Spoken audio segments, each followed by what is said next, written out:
Hello, and welcome to Virtual Investor Conferences. On behalf of OTC Markets, we're very pleased you joined us for our 7th annual OTCQB Venture Conference. Our next live presentation is from NextGen Digital Platforms. Please note you may submit questions for the presenter in the box to the left of the slides, and you can view a company's availability for one-on-one meetings by clicking Book a Meeting in the top toolbar. At this point, I'm very pleased to welcome Matthew Preeb. He's the Chief Executive Officer of NextGen Digital Platforms, which trades on the OTCQB venture market under the symbol NXTDF and on the CSE under the symbol NXT. Welcome, Matthew. Thank you, John, and welcome everyone else. Thanks for coming to NextGen's presentation. So, who is NextGen? NextGen is a publicly listed business that is building the future of the digital economy, and looking forward to diving in. So before doing so, there is, of course, our disclaimer. If you have a moment to read this, and of course, the presentation will be available afterwards. And NextGen is focused on bridging traditional finance with decentralized Web3 technologies. So what does that mean? That means that we want to be at the intersection of traditional finance and capital markets that most investors are accustomed to and familiar with, and digital assets and infrastructure, which an increasing number of people are interested in or involved with. So we currently operate a hardware as a service business, meaning we have cloud compute capabilities that we are earning a revenue stream from by our operations in Toronto. We are headquartered in Vancouver, and as John mentioned, we're listed in Vancouver on the Frankfurt Stock Exchange and the OTC markets in the US. So we intend to develop a diverse portfolio of digital assets, infrastructure, and other revenue-generating businesses, and we intend to do so by leveraging our capital markets experience, our operations experience, and our experience in digital assets themselves. So there's 4 ways that we are planning to put this to action. And I think before delving into these, it's important to note that there's a lot of players in the digital asset space now, and we need to be different from them. And in order to be different from them, we can't just have a digital asset on our balance sheet and expect to create long-term shareholder value by leaving it there. The way to be different and the way to build a business that is scalable and provides long-term value to shareholders is to generate real cash flow.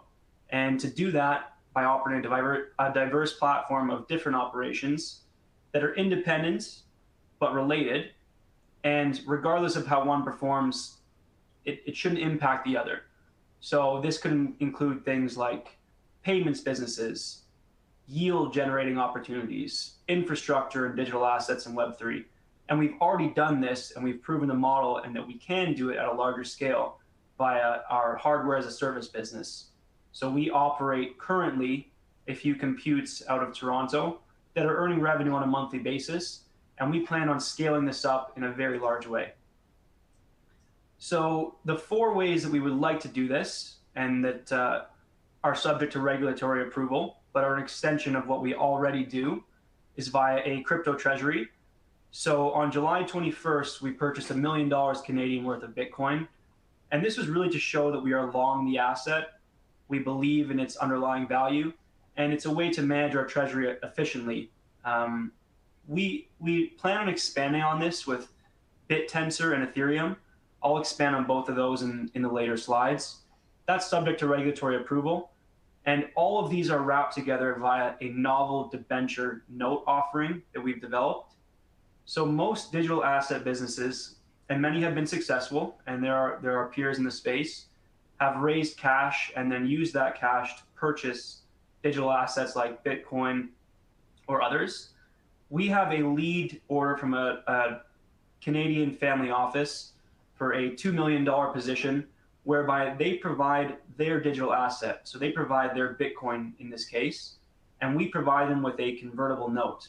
So this is subject to final approvals from the exchange, but it's been a nice vote of confidence from a prominent family office, and it's going to allow us to raise digital assets we think, more quickly than it would to raise cash and then deploy the cash, because many of these assets are often sitting idle for these family offices or high net worth investors.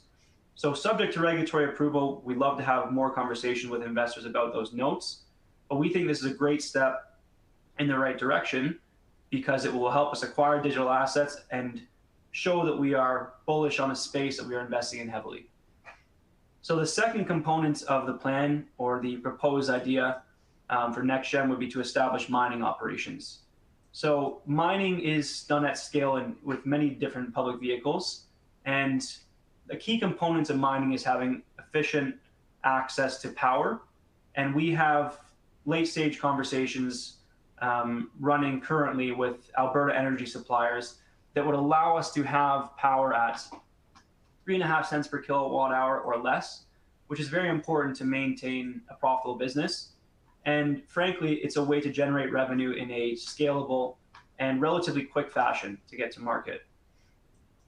I'll expand on this third component more in the next slide.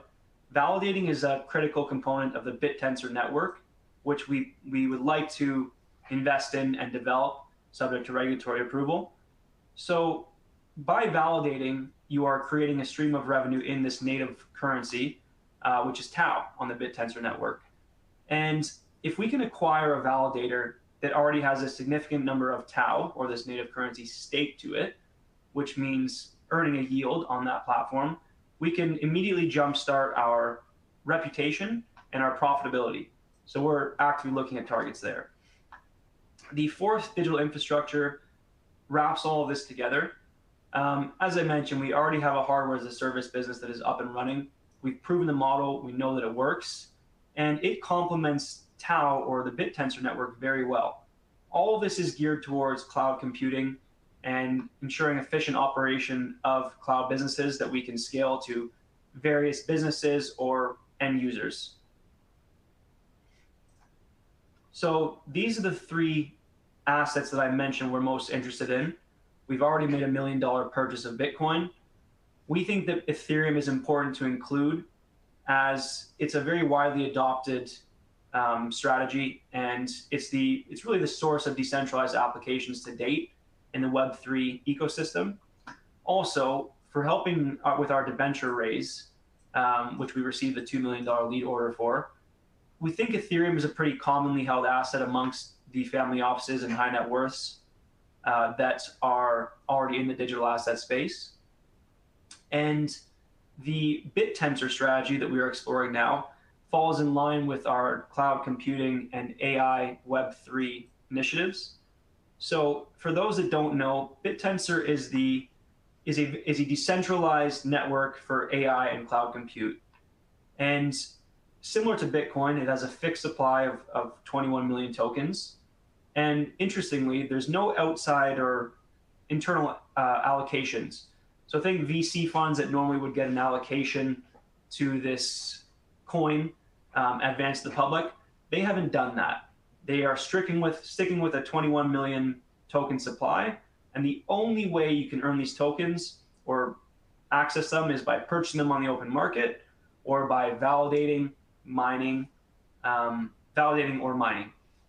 So it has the value of developing real world assets, or real world businesses, I should say, within the BitTensor ecosystem. And there's the added benefit of potential token appreciation. We think that at today's market value, there's of 3.34 billion, or I should say yesterday's, there's a lot of asymmetric upside to be had. And if we can not only take a position in BitTensor, but we can develop within the BitTensor ecosystem, which I'll expand on a bit more, there's tremendous value to be had for shareholders. And we are ultimately looking at opportunities to scale our platform quickly and to be different than our competitors in the space. And we think it's very important that regardless of what we do, we have to be generating cash regardless of the market cycle. So we don't want to be just dependent on the value of these underlying assets, which we are bullish on, but we want to make sure that we can sustain a business regardless of where the market is. So this is an extension of what I just mentioned. BitTensor operations, I'm just going to give a bit of a comparison. Most of us have iPhones or Androids. So when we think of iPhones, all of our applications are run on the iOS operating system. So there's many applications out there. In fact, there's endless. And many of those applications generate revenue via subscription models, via specific tasks, or otherwise. And they all operate on the iOS network. So I like to compare BitTensor or the ecosystem to the network or operating platform, and things called subnets as the applications on that platform. So by developing subnets, which are in fact real world businesses that function on the platform, we can earn BitTensor as a yield, or we can be compensated by the network. And we can also establish businesses that people are using for real world use cases. So an example might be analyzing data or scraping Reddit and Twitter for trends, social and political trends. So uncovering valuable data. And this is very much in line with what we're already doing with our hardware as a service business, because it's effectively taking compute power and putting it online in a decentralized way. So the team is comprised of capital markets experts, private markets experts, operators, and advisors that are very plugged into the digital asset ecosystem. I personally have been in currency management for a decade. I've been raising capital in tandem with this for private equity, private credit, public markets, and digital assets. And I've been an evangelist in the digital asset space for a long time. So this is backed up by a team that's comprised of capital markets experts. They've taken many businesses public in a successful way, and those that are living and breathing digital assets and cryptocurrency. So all the skills are complementary, and I think this is quite a rare combination for a business that is in a high growth stage. And this is what's going to help us execute on our plan to generate real revenue and circulate that back into our underlying assets and accumulate more of what we believe in.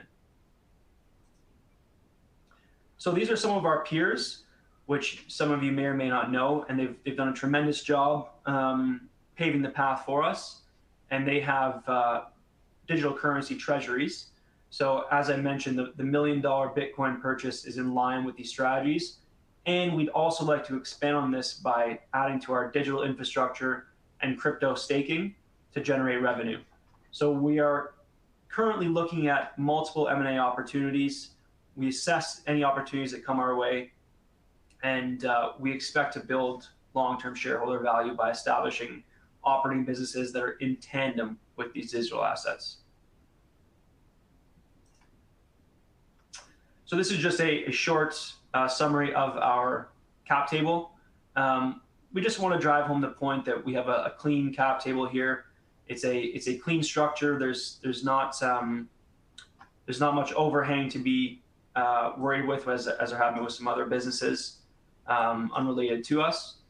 And we think this is a good home for investors because it's early stages. We've already shown our commitment to the cloud compute and hardware as a service space. We've already made a purchase of Bitcoin to show that we're aligned with those assets. And we are exploring actively and hoping to delve into the BitTensor space imminently in a big way with some big backing and experts in the space. So that's all from me. We would love to speak with investors, whether it's related to this debenture or to our common shares, of course, or if you have general questions. This is the best place to reach us, info@nextgendigitalplatforms.com. Again, I'm Matthew Preeb. Thank you very much for viewing the presentation, and I'm going to turn to questions now.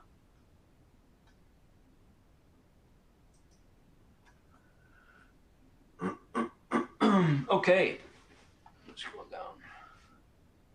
So how is NextGen navigating regulatory uncertainties around digital assets and validator participation? And what contingency plans exist in the event of adverse regulatory changes? So that's a great question. We're navigating that by making sure we're on top of our submissions to the regulators. So we've already had a couple rounds of comments with regards to our business strategy. And while digital assets pose some uncertainties in the public space, fortunately, the peers and those that came before us have made the regulators more comfortable with what we're doing. And because we are not solely a treasury business and we have lines of sight on furthering our revenue generation, that will be our contingency plan for both the regulatory environment and the digital asset environment, regardless of where those assets go. What are the critical success factors?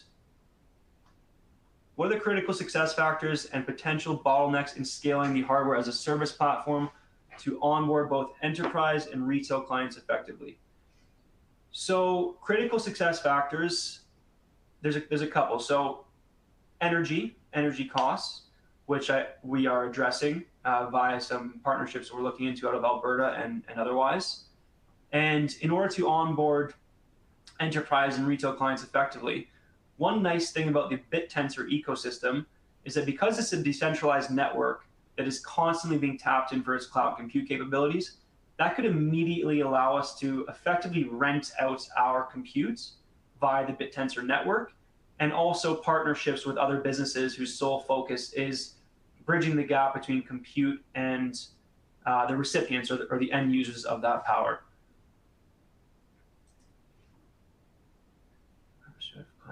Can you discuss your target market and prospective clients and go-to-market strategy? So our target market for the debenture offering, or the note offering that I mentioned, would be high net worth individuals, family offices, or institutions that are sitting on digital assets, would like to earn a yield for them, and would also like to have some potential equity upside. So happy to elaborate that more on that more. But the idea is that people are often sitting on these assets and they're not doing much with them.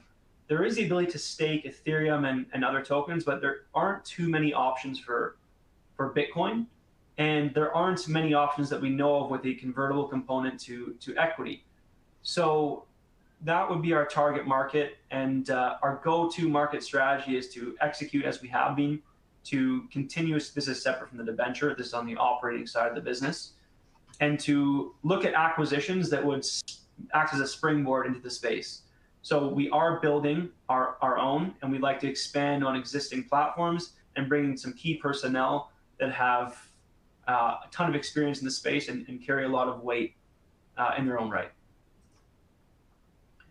What are our milestones over the next 12 months? So regulatory approval, first and foremost, for the operation that we've just mentioned, getting this debenture online, raising that debenture and looking at an upsizing, and establishing profitable revenue generative businesses in more than one line. And we already have an operating business. And as I mentioned, we have many other targets that we're looking at currently. And we're excited to share news as quickly as we can there.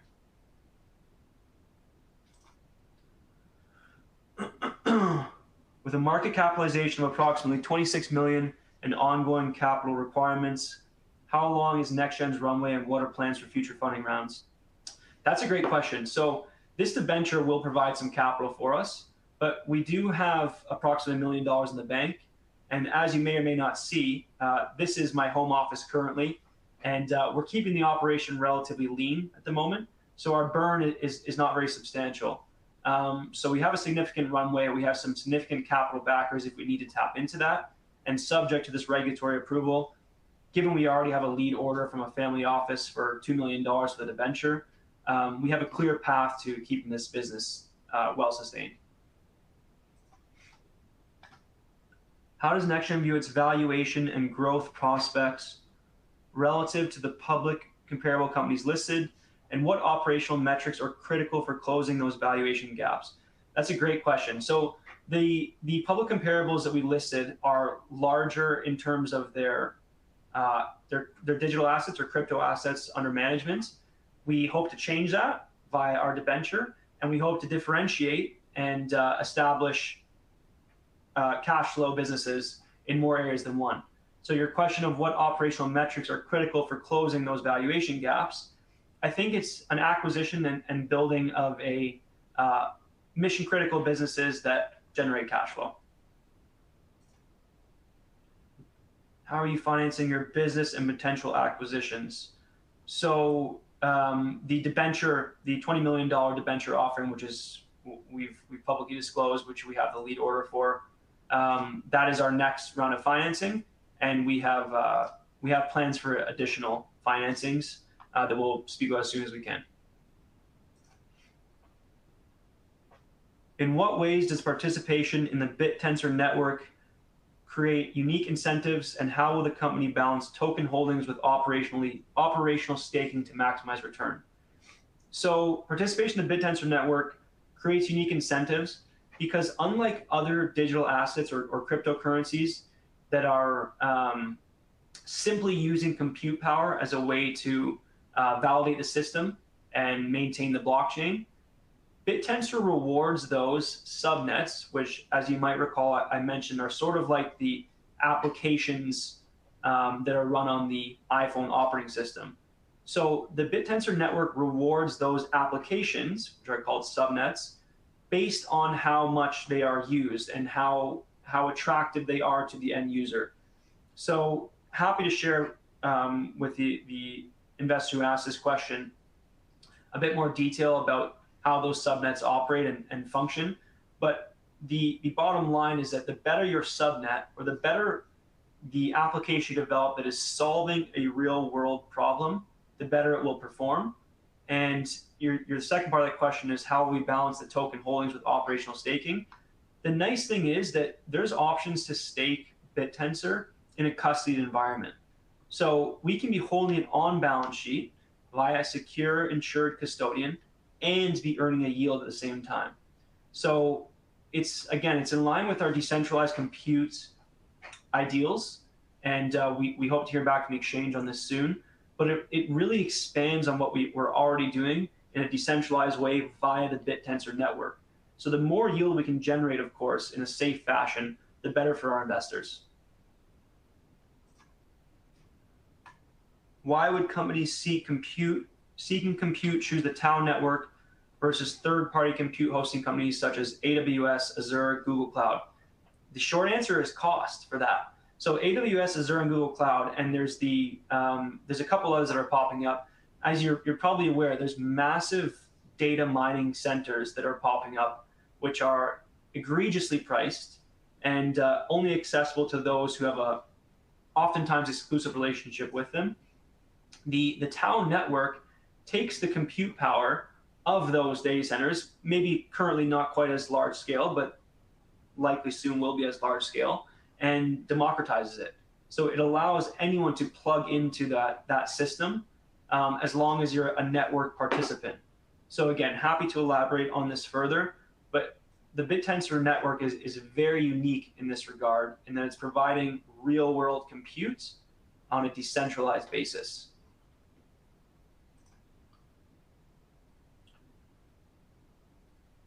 That looks like all the questions.